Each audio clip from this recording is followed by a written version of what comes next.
Welcome to the Slop Farm. Enjoy the video.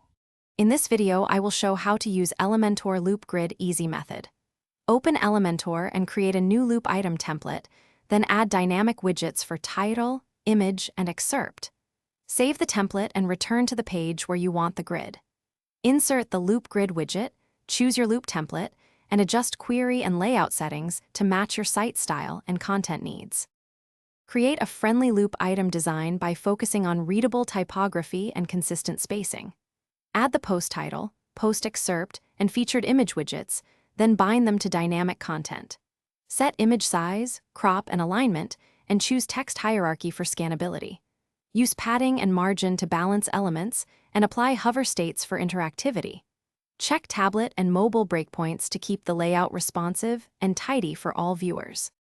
If you're finding this helpful, please subscribe and like so I can keep making clear tutorials. Quick recommendation: make meal prep easy with leak-proof containers that seal tightly, stack neatly, and save time when packing lunches or client samples. They're a small upgrade that reduces spills and cleanup. Check the description for the link and other deals, and now let's get back to the video. Choose a clear query so your loop grid pulls the intended posts or custom post types. Filter by category, tag, or author, and use exclude or offset to prevent duplicates. Limit posts per page for faster loading, and enable pagination or a load more button for better UX.